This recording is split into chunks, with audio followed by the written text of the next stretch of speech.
I don't believe I will ever be able to unsee that. I like it. Gross. What do you mean you like I'm going it? to start going with that. The No, you're tuxedo. not. That'd be a good look for you, Darlington. Welcome. It'll be your last time here.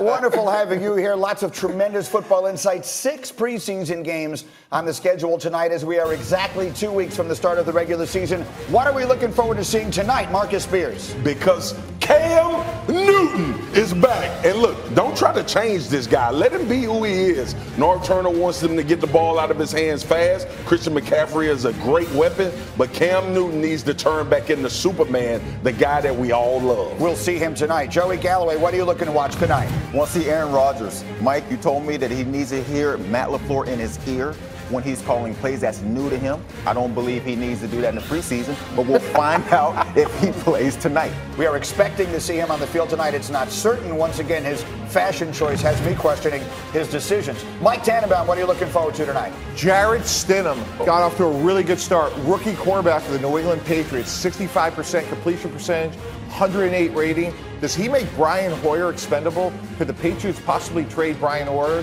and go with Jarrett Stidham as their backup quarterback? We'll learn more tonight. And that's an interesting one to watch. And finally, Jeff Darlington, what are you watching tonight? Dwayne Haskins, we got to see him continue to grow. I'm not saying it's a dire situation. Not everybody is Carson Wentz or Baker Mayfield. But right now, Dwayne Haskins, I'd say, is behind the 8 ball from the people that I've spoken to. In Washington. Okay, interesting stuff. Again, 6 games on the schedule tonight. We'll be looking forward all morning long. In the meantime, the top storyline in the NFL remains Zeke Elliott. Week 3 of the preseason is here. Zeke Elliott is still in Cabo. In fact, from the outside, it feels like the standoff between Zeke and the Cowboys has gotten, if anything, more personal. So, Jeff, it feels like it is getting worse, not better.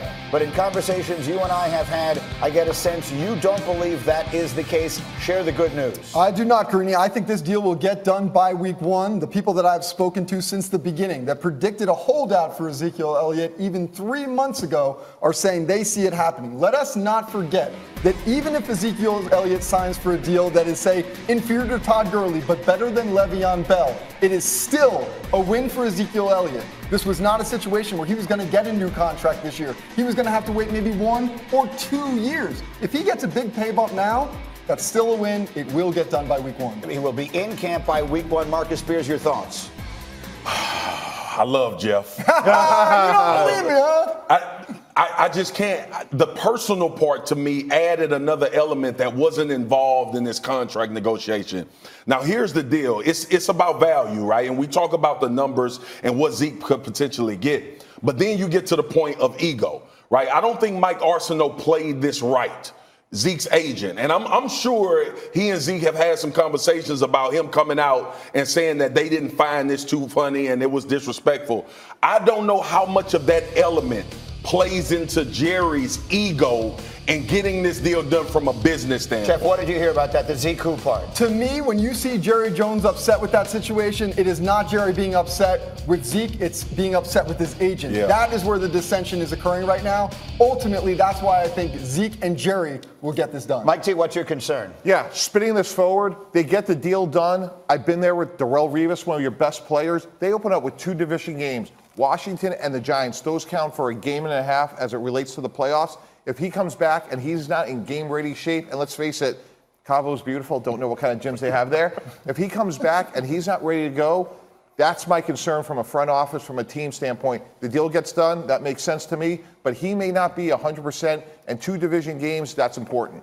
Jerry is enjoying this as much as Zeke is enjoying this. We look at it like people's feelings hurt. Jerry enjoys the Cowboys being talked about, and they're being talked about every single day. And so Jerry, because he is a businessman, it doesn't matter what you're talking about as long as you're talking about the star.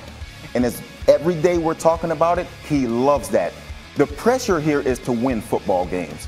In the NFL, it's all about winning. So the pressure on Dallas, the pressure on Jerry Jones, I know he has 2 years left on his deal, but he needs Zeke to win. And so I agree with you. This is going to get done right at the end, which is, in my belief, the plan all along. Zeke planned this. I don't want to go to camp. I touch the ball so many times. I take so many hits. I don't want to be in camp and have a season like that. It'll get done. I hear you, Joey, but I got to go back to what G said a couple days ago. I would like to be known as Jay. If he's going to be G, I'm going. We're like the men in black over here. Okay, I'm going Jay. I go back to what Greeny said, and at first we had the battle on television about paying running backs or not. They don't have to. This is a different scenario than Le'Veon Bell's situation was. Right. Melvin Gordon is trying to work with the Chargers in order to find numbers that work for both of them. Jerry doesn't have to. And Jerry has been petty before. And as far as Jerry needing to win, Jerry needs to win for his ego. Jason Garrett needs to win, and this coaching staff. So I'm not. Look, the only reason I give pause is because I've been around Jerry Jones, and when you tap into that ego part and you try to flex some sort of muscle, it can go beyond business, and he can get personal. What hurts Jerry more? Creeps in it. What hurts Jerry more than not winning? What hurts him more than not winning? Nothing hurts him more than not winning. And so if they don't have Zeke, they don't win. So if there's a person out there that gives them their best chance to win, that's the ego, and that's what matters. This feelings thing, we keep talking about feelings. I'm not a feelings guy. It is win or lose in the NFL. And without Zeke, you have a less chance of winning football games. Hey, Joey, I understand that, but I agree with what Marcus said from a standpoint. Getting Jalen Smith done, I don't think that was a coincidence at all. I think what Jerry Jones said is like, I got a good player here. He's done everything right on and off the field. We're going to take care of him. I think that sends the right message to the locker room. I think Zeke does get done. But when we saw Jerry Jones yesterday, he was pissed. Now, it may have been at Rocky Arsenault, the agent. He was pissed. And I think what he did is he pivoted and said, okay, watch this. I'm going to go take care of Jalen Smith. All right, quickly, Jeff, to finish up sort of on this topic. You are hearing that Zeke will get done. He'll be there by the time the season starts. How about the other pieces of this? We're still waiting on the quarterback. We're still waiting on the receiver. Where are the dominoes falling there? I don't know enough about Amari Cooper, but I can tell you that the more I hear about the Dak Prescott situation, I see that tolling into next year. I doubt that gets done at this point. Ultimately, there's not a lot of teams that are going to covet him on the open market like the Cowboys will. Eventually, he will stay with the Dallas Cowboys, just not to this point. All right, so this is fascinating stuff. The Cowboys are a team right in the middle of everything, because yesterday when you put together your 5 best teams in the NFL, I never got a chance to ask you why the Cowboys aren't in it. If they have all these guys and all these guys are healthy, the Cowboys are potentially a Super Bowl team this year with all these pieces sort of floating in the air. We have much more on them as we go. Meanwhile, let's stay in the division. Fascinating stories out of Washington. Laura.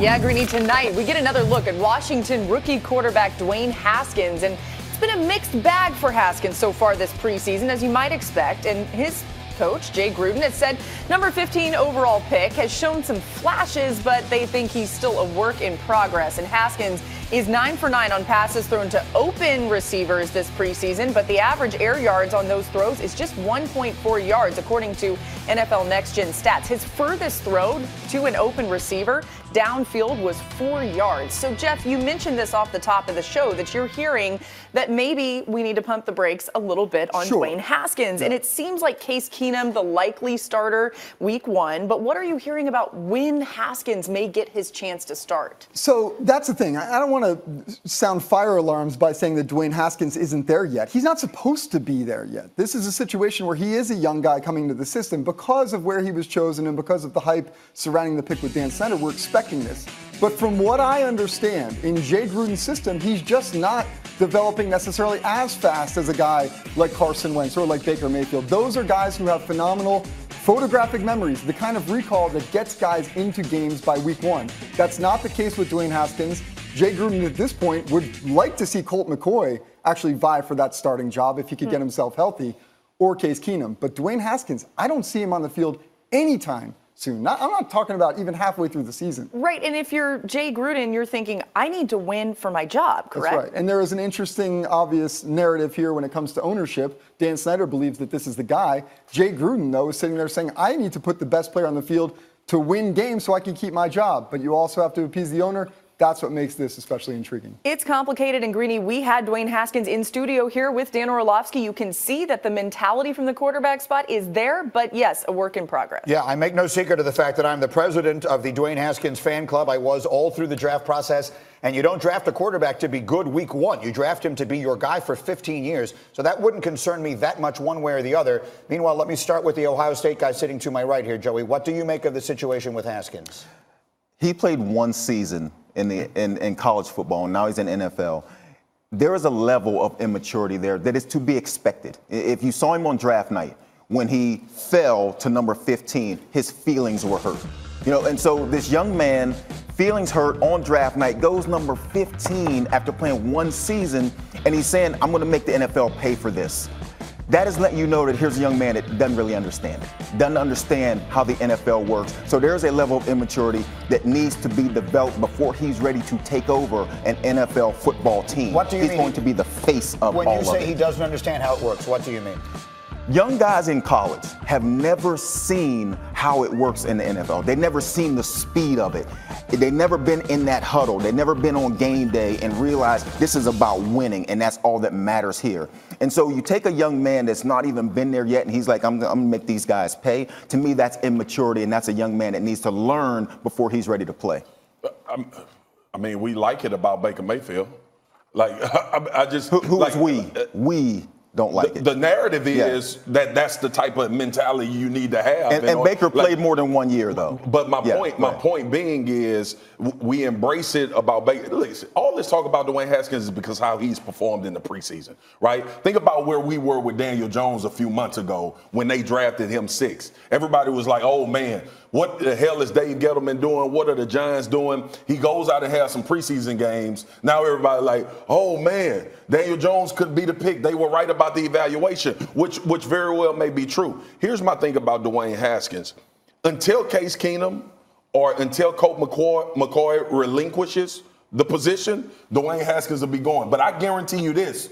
Dan Snyder wants Dwayne Haskins out there the first game of the season because that's who he is. But that's not who Jay Gruden wants. Jay Gruden is looking at what happened last year. He's looking at Steve Wilkes with Josh Rosen. He's looking at Hugh Jackson with Baker Mayfield. And he's looking at Todd Bowles with Sam Darnold.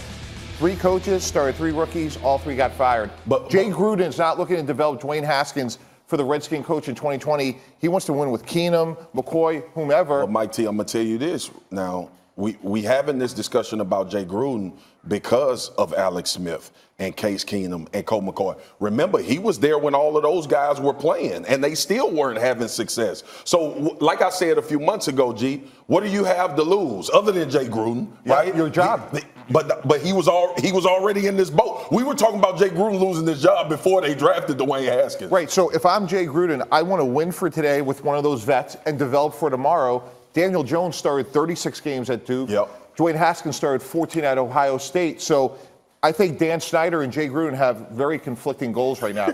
There's no question, and that is a recipe for disaster for the young quarterback. Another preseason game of interest tonight. Laura. Yeah, the Patriots against the Panthers, Greeny, and Cam Newton expected to make his preseason debut after recovering from offseason shoulder surgery. Coach Ron Rivera told the media he'd like to see his star quarterback play 3 or 4 good possessions tonight. So, NFL insider Jeff Darlington here with us. And Jeff, from what you're hearing, just how healthy is Cam Newton actually?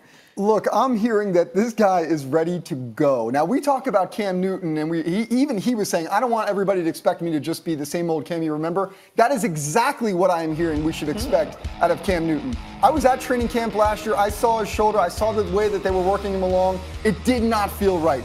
This year, it feels right. When you watch Cam Newton throw a football, it is like anything else you see around the NFL.